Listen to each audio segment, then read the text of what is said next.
ಕುರ್ಚಿಗಾಗಿ ಜೋರಾದ ಜಟಾಪಟಿ ನಡೀತಾ ಇರುವಂತದ್ದು. ಈ ಒಂದು ಹಿನ್ನೆಲೆಯಲ್ಲಿ ಸಿಎಂ ಸಿದ್ದರಾಮಯ್ಯ ಇದೀಗ ಸವಾಲೊಂದನ್ನ ಹಾಕಿದ್ದಾರೆ.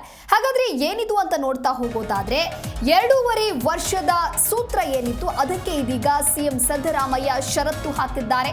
ಅಧಿಕಾರ ಹಸ್ತಾಂತರಕ್ಕೆ ಷರತ್ತನ್ನ ಹಾಕಿದ್ದಾರೆ. ಸಿದ್ದರಾಮಯ್ಯ ಸವಾಲು ಎಸೆದಿದ್ದಾರೆ. 3 ವರ್ಷ ಪೂರೈಸುವವರೆಗೂ ಅಧಿಕಾರ ಹಸ್ತಾಂತರವಿಲ್ಲ. ಡಿ ದೇವರಾಜ್ ಅರಸುರವರ ದಾಖಲೆ ಮುರಿಯುವವರೆಗೆ ಸಿಎಂ ಆಗಿರಲು ಶಪಥ ಮಾಡಿದ್ದೇನೆ. ಅಧಿಕಾರವನ್ನ ಬಿಟ್ಟುಕೊಡುವಂತಹ ಪ್ರಶ್ನೆ ಇಲ್ಲ ಅಂತ ಹೇಳಲಾಗಿದೆ. ಡಿ ದೇವರಾಜ್ ಅರಸುರದ್ದು 7 ವರ್ಷ 7 ತಿಂಗಳ ಕಾಲ ದಾಖಲೆ ಇದೆ.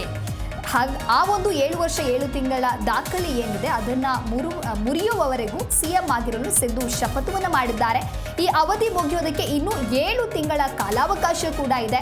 2026ರ ಬಜೆಟ್ ಮಂಡಿಸಿ ಮೇ 3ನೇ ವರ್ಷದ ಸಾಧನಾ ಸಮಾವೇಶ ಮುಗಿಸಿ ಜೂನ್ ತಿಂಗಳವರೆಗೂ ಕೂಡ ಟೈಮ್ ಇದೆ. ಅದಕ್ಕೂ ಮುನ್ನ ಅಧಿಕಾರವನ್ನ ಬಿಟ್ಟುಕೊಡುವಂತಹ ಪ್ರಶ್ನೆಯೇ ಇಲ್ಲ ಅಂತ ಹೇಳಿ ಇದೀಗ ಸಿದ್ದು ಸರ್ಕಾರ ಹೇಳಲಾಗ್ತಾ ಇರುವಂತದ್ದು. ಒಪ್ಪಂದ ಆಗಿರುವಂತೆ ಸಿದ್ದರಾಮಯ್ಯಗೆ 2.5 ವರ್ಷ ಹಾಗೆ ಡಿಕೆಶಿಗೆ 2.5 ವರ್ಷ ಅಂತ ಹೇಳಿ ಒಂದು ಒಳ ಒಪ್ಪಂದವನ್ನ ಮಾಡಲಾಗಿರುತ್ತೆ. ಆದ್ರೆ ಈ ಸೂತ್ರಕ್ಕೆ ಇದೀಗ ಸಿಎಂ ಸಿದ್ದರಾಮಯ್ಯ ಬದ್ಧರಾಗಿಲ್ಲ ಅನ್ನೋದು ಕೂಡ ಬೆಳಕಿಗೆ ಬರ್ತಾ ಇದೆ.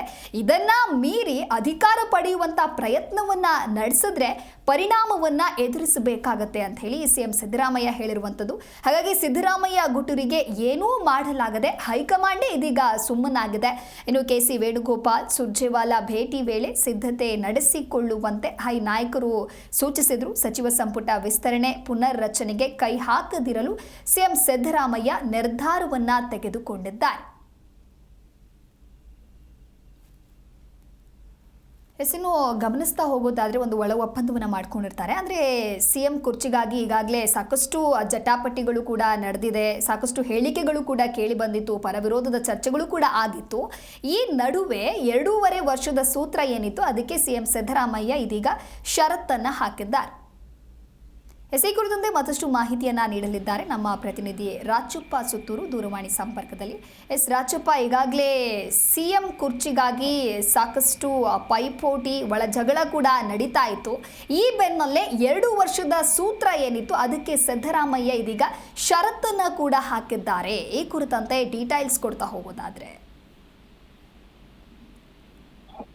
ರಾಜ್ಯ ಸರ್ಕಾರ ಈಗೇನು ಮತ್ತೆ ಮೇ 20ರಂದು 2ನೇ ವರ್ಷದ ಸಂಭ್ರಮಾಚರಣೆ ನಡೆಸಿದೆ. ಅದಾದ ನಂತರ ಡಿಸೆಂಬರ್ ವೇಳೆಗೆ ಮುಖ್ಯಮಂತ್ರಿಗಳು ಬದಲಾಗ್ತಾರೆ. ಡಿಸಿಎಂ ಡಿ.ಕೆ. ಶಿವಕುಮಾರ್ ಸಿಎಂ ಆಗ್ತಾರೆ. ಅಧಿಕಾರ ಸೂತ್ರದ ಒಪ್ಪಂದದ ಪ್ರಕಾರ ಈ ಒಂದು ಬದಲಾವಣೆ ಆಗದ್ ನಿಶ್ಚಿತ ಅಂತ ಅನ್ನೋದು ಒಂದು ಗುಸುಗುಸು ಕಾಂಗ್ರೆಸ್ ವಲಯದಲ್ಲಿ ನಡೀತಾ ಇತ್ತು. ಮತ್ತು ಅದೇ ಒಂದು ಕಾರಣಕ್ಕೋಸ್ಕರನೇ ಸಚಿವ ಸಂಪುಟ ಪುನರ್ರಚನೆ ಇರ್ಬೋದು ಅಥವಾ ವಿಸ್ತರಣೆ ಇರ್ಬೋದು ಯಾವುದನ್ನು ಸಹ ಕೈ ಹಾಕ್ಲಿಕ್ಕೆ ಸಾಧ್ಯ ಇಲ್ಲ ಅಂತಂದು ಒಂದು ಚರ್ಚೆ ಆಗಿತ್ತು. ಇತ್ತೀಚೆಗೆ ರಾಹುಲ್ ಗಾಂಧಿ ಮತ್ತು ಎಐಸಿಸಿ ಅಧ್ಯಕ್ಷ ಮಲ್ಲಿಕಾರ್ಜುನ್ ಖರ್ಗೆ ಅವರನ್ನ ಮುಖ್ಯಮಂತ್ರಿ ಸಿದ್ದರಾಮಯ್ಯವರು ದೆಹಲಿಗೆ ಭೇಟಿ ಮಾಡೋ ಸಂದರ್ಭದಲ್ಲಿ ಡಿಸಿಎಂ ಡಿ.ಕೆ. ಶಿವಕುಮಾರ್ ಅವರು ಈ ಒಂದು ವಿಷಯನ ಪ್ರಸ್ತಾಪ ಮಾಡಿದ್ರು ಅಂತ ಮಾಹಿತಿ ಲಭ್ಯವಾಗ್ತಾ ಇದೆ. ಮತ್ತು ಆ ಸಂದರ್ಭದಲ್ಲಿ ಮಾತಿನ ತಕ್ಕಂತೆ ಈ ಒಪ್ಪಂದದ ತಕ್ಕಂತೆ ಡಿ.ಕೆ. ಶಿವಕುಮಾರ್ ಅವರಿಗೆ ಈ ಒಂದು ಅಧಿಕಾರವನ್ನ ಹಸ್ತಾಂತರ ಮಾಡ್ಲಿಕ್ಕೆ ನೀವು ನಿರ್ಧಾರ ಮಾಡಿ ಆದಷ್ಟು ಶೀಘ್ರವಾಗಿ ಈ ಒಂದು ಸಾಧನಾ ಸಮಾವೇಶದ ಬಳಿಕ ನೀವು ಅದನ್ನ ಪ್ರಕ್ರಿಯೆಯನ್ನು ಮುಗಿಸಿಕೊಡಿ ಅಂತ ಒಂದು ಮಾತನ್ನ ಎಐಸಿಸಿ ಅಧ್ಯಕ್ಷ ಮಲ್ಲಿಕಾರ್ಜುನ್ ಖರ್ಗೆ ಅವರು ಸಿದ್ದರಾಮಯ್ಯ ಅವರಿಗೆ ತಿಳಿಸಿದ್ದಾರೆ ಅಂತ ಮಾಹಿತಿ ಲಭ್ಯವಾಗ್ತಾ ಇದೆ. ಹೀಗಾಗಿ ಅದಕ್ಕೆ ಸಿದ್ದರಾಮಯ್ಯನವರು ಸೂತ್ರ ಒಪ್ಪಲಕ್ಕೆ ಸಿದ್ಧ ಇಲ್ಲ. ಈಗ ಆರಂಭದಲ್ಲಿ ಡಿಸೆಂಬರ್ ವೇಳೆಗೆ ನವೆಂಬರ್ ಡಿಸೆಂಬರ್ ತನಕ ಅವಧಿಯನ್ನ ಕೇಳಿದ್ರು ಅಂತ ಒಂದು ಮಾಹಿತಿ ಇದೆ. ಯಾಕಂತಂದ್ರೆ ಡಿ ದೇವರಾಜ್ ಅರಸು ಅವರು 7 ವರ್ಷ 7 ತಿಂಗಳ ಕಾಲ ರಾಜ್ಯದ ಮುಖ್ಯಮಂತ್ರಿಗೆ ಅಧಿಕಾರದಲ್ಲಿದ್ರು. ಹಾಗಾಗಿ ಆ ಒಂದು ದಾಖಲೆಯನ್ನ ಮುರಿಬೇಕು ಅಂತ ಒಂದು ಚಿಂತನೆಗೆ ಸಿದ್ದರಾಮಯ್ಯ ಬಿದ್ದಿದ್ದಾರೆ. ಆ ಒಂದು ಹುಚ್ಚಿಗೆ ಬಿದ್ದಿದ್ದಾರೆ. ಹೀಗಾಗಿ ಸಿದ್ದರಾಮಯ್ಯನವರಿಗೆ ಈಗ 7 ವರ್ಷ ಅವಧಿ ಮುಗುತ್ತೆ. ಕಳೆದ 13ರಿಂದ 18ರ ಅವಧಿಗೆ ಮತ್ತು 2023 ಮೇನಿಂದ ಈ ಮೊನ್ನೆ ನಡೆದಂತ ಮೇ ತನಕ 7 ವರ್ಷಗಳು ಕಂಪ್ಲೀಟ್ ಆಗ್ತಾ ಇದೆ. ಹೀಗಾಗಿ ಇನ್ನು 7 ತಿಂಗಳು ಬಾಕಿ ಇದೆ. ಅದರ ಪ್ರಕಾರ ಈ ವರ್ಷ ಉಳಿದಂತಹ 6 ತಿಂಗಳು ಏನು ಡಿಸೆಂಬರ್ ತನಕ ಮತ್ತೆ ಮೇ ತನಕ ಮುಂದಿನ ವರ್ಷ ಮೇ ತನಕನೂ ಸಹ ಅವ್ರಿಗೆ ಟೈಮ್ ಇದೆ. ಅಂದ್ರೆ 1 ವರ್ಷದ ಅವಧಿನಲ್ಲಿ ಅವರು ಬಜೆಟ್ ಮಂಡಿಸಿ ಮುಂದಿನ 2026ರ ಬಜೆಟ್ ನ ಮಂಡಿಸಿ ಅದಾದ ನಂತರ ಅವರು ತಮ್ಮ ಒಂದು ಏನು ಮೇ ಸಾಧನಾ ಸಮಾವೇಶ ಮುಗಿಸಿದ ನಂತರ ಅವರು ತಮ್ಮ ಸ್ಥಾನಕ್ಕೆ ರಾಜೀನಾಮೆ ಕೊಡಬಹುದು ಅಥವಾ ಅಧಿಕಾರ ಹಂಚಿಕೆಯನ್ನು ಮಾಡಬಹುದು ಅಂತ ಒಂದು ತೀರ್ಮಾನಕ್ಕೆ ಬಂದಿದ್ದಾರೆ ಅಂತ ಮಾಹಿತಿ ಲಭ್ಯವಾಗ್ತಾ ಇದೆ. ಅದಕ್ಕೆ ಡಿ.ಕೆ. ಶಿವಕುಮಾರ್ ಒಪ್ಪಲಿಕ್ಕೆ ಸಾಧ್ಯವಿಲ್ಲ ಅಂತ ಒಂದು ಮಾತನ್ನ ಅವರು ಹೇಳಿದ್ರೆ, ಒಂದು ವೇಳೆ ಬಲವಂತವಾಗಿ ಅಧಿಕಾರವನ್ನು ಕಸಿದುಕೊಳ್ಳುವ ಪ್ರಯತ್ನ ಮಾಡಿದ್ದೆ ಆದಲ್ಲಿ ಅದರ ಪರಿಣಾಮವನ್ನು ಎದುರಿಸಬೇಕಾಗತ್ತೆ ಅಂತ ಸಿದ್ದರಾಮಯ್ಯ ಪಕ್ಷದ ವರಿಷ್ಠರಿಗೆ ಬೆದರಿಕೆಯನ್ನು ಹಾಕಿದ್ದಾರೆ ಅಂತ ಒಂದು ಚರ್ಚೆಗಳು ಕಾಂಗ್ರೆಸ್ ವಲಯದಲ್ಲಿ ಕೇಳ್ತಾ ಇದೆ. ಹೀಗಾಗಿ ಡಿಸಿಎಂ ಡಿ.ಕೆ. ಶಿವಕುಮಾರ್ ಈ ಒಂದು ವಿಷಯದಲ್ಲಿ ಸೂಕ್ಷ್ಮವಾಗಿ ವರ್ತಿಸ್ತಾ ಇದ್ದು ಯಾವುದೇ ರೀತಿ ಇಶ್ಯೂನ ರಬ್ ಮಾಡ್ಕೊಳ್ಳದೆ ಅಥವಾ ಸಿದ್ದರಾಮಯ್ಯ ವಿರುದ್ಧ ವಿರೋಧ ಕಟ್ಟಿಕೊಳ್ಳದೆ ಅವರಿಂದ ಅಧಿಕಾರವನ್ನ ಸೂಕ್ಷ್ಮವಾಗಿ ಪಡೆದುಕೊಳ್ಳುವಂತ ಪ್ರಯತ್ನದ ಭಾಗವಾಗಿ ಡಿ.ಕೆ. ಶಿವಕುಮಾರ್ ಸ್ವಲ್ಪ ತಣ್ಣಗಾಗಿದ್ದಾರೆ ಅಂತ ಮಾತುಗಳು ಸಹ ಕೇಳಿ ಬರ್ತಾ ಇದೆ. ಡಿಸಿಎಂ ಸಿದ್ದರಾಮಯ್ಯನವರು ಈ ಒಂದು ಹಿನ್ನೆಲೆಯಲ್ಲಿ ಡಿ.ಕೆ. ಶಿವಕುಮಾರ್ ಜೊತೆಲಿದ್ದಂತಹ ಬಹುತೇಕ ಶಾಸಕರುಗಳನ್ನ ಅವರ ಬೆಂಬಲವಿರುವಂತಹ ಬಹುತೇಕ ನಾಯಕರುಗಳನ್ನ ಒಬ್ಬೊಬ್ಬರಾಗಿ ತಮ್ಮ ಹತ್ರ ಕರೆದುಕೊಂಡು ಅವರ ವಿಶ್ವಾಸ ಪಡೆಯುವ ಆ ಮೂಲಕ ಡಿಸಿಎಂ ಅವರ ಒಂದು ಬಲವನ್ನ ಕಡಿಮೆಗೊಳಿಸುವಂತ ಪ್ರಯತ್ನವನ್ನು ನಡೆಸ್ತಿದ್ದಂತ ಮಾತು ಅಡಗಿದೆ. ನಿನ್ನೆ ಬಿ.ಕೆ. ಹರಿಪ್ರಸಾದ್ ಅವ್ರನ್ನ ಭೇಟಿ ಮಾಡಿ ಇತ್ತೀಚೆಗೆ ಅವ್ರನ್ನ ಭೇಟಿ ಮಾಡಿ ನಿನ್ನೆ ಚರ್ಚೆಯನ್ನು ನಡೆಸಿದ ವಿಷಯನೂ ಸಹ ಈ ಒಂದು ಅಧಿಕಾರವನ್ನ ಮುಂದುವರಿಯುವಂತ ಹಂತದಲ್ಲಿ ಚರ್ಚೆ ಆಗಿದೆ ಅಂತ ಒಂದು ಮಾತನ್ನ ಕೇಳಿ ಬರ್ತಾ ಇದೆ. ಹೀಗಾಗಿ ಸಿದ್ದರಾಮಯ್ಯನವರ ಒಂದು ಅಧಿಕಾರದ ಏನು ದಾಖಲೆಯನ್ನ ನಿರ್ಮಾಣ ಮಾಡುವಂತ ಅಧಿಕಾರದ ಒಂದು ವಿಚಾರ ಇದೆ, ಅದು ಡಿಸಿಎಂ ಡಿ.ಕೆ. ಶಿವಕುಮಾರ್ಗೆ ಪಿತ್ತ ನೆತ್ತಿಗಿರುವಂತ ಮಾಡಿದೆ. ಅದನ್ನ ಮೊನ್ನೆ ನಡೆದಂತ ಇತ್ತೀಚೆಗೆ ಕೆ.ಸಿ. ವೇಣುಗೋಪಾಲ್ ಮತ್ತು ಸುರ್ಜೇವಾಲ್ ಅವರು ಬೆಂಗಳೂರಿಗೆ ಬಂದ ಸಂದರ್ಭದಲ್ಲಿ ಏನು ಜೈ ಹಿಂದ್ ಕಾರ್ಯಕ್ರಮ ಆಯೋಜನೆ ಮಾಡಲಾಗಿತ್ತು. ಆ ಕಾರ್ಯಕ್ರಮಕ್ಕೆ ಬೆಂಗಳೂರು ಬಂದ ಸಂದರ್ಭದಲ್ಲಿ ತಡರಾತ್ರಿವರೆಗೆ ಸಭೆ ನಡೆಸಿ ಕೆ.ಸಿ. ವೇಣುಗೋಪಾಲ್, ಸುರ್ಜೇವಾಲಾ ಮತ್ತು ಡಿಸಿಎಂ ಡಿ.ಕೆ. ಶಿವಕುಮಾರ್ ಅವರು ಸೂಚನೆ ಕೊಟ್ಟಿದ್ದಾರೆ.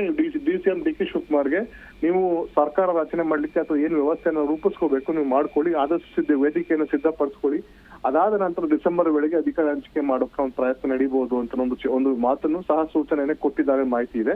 ಹೀಗಾಗಿ ಈ ಒಂದು ಬೆಳವಣಿಗೆ ಕಾಂಗ್ರೆಸ್ ನಾಯಕರಲ್ಲಿ ಅಥವಾ ಸಿದ್ದರಾಮಯ್ಯನಲ್ಲಿ ಒಂದಷ್ಟು ಆತಂಕ ಕಾರಣವಾಗಿದೆ. ಹಾಗಾಗಿ ಬಿ.ಕೆ. ಹರಿಪ್ರಸಾದ್ ಅವರನ್ನ ಅವರು ಸಿಎಂ ಭೇಟಿ ಮಾಡಿ ಅವರ ವಿಶ್ವಾಸವನ್ನು ಪಡೆಯುವ ಅವ್ರನ್ನ ಸಚಿವ ಸಂಪುಟಕ್ಕೆ ಸೇರಿಸಿಕೊಳ್ಳುವಂತ ಒಂದು ವಿಶ್ವಾಸವನ್ನು ವ್ಯಕ್ತಪಡಿಸಿದ ಒಂದು ಮಾಹಿತಿ ಕೇಳಿ ಬರ್ತಾ ಇದೆ.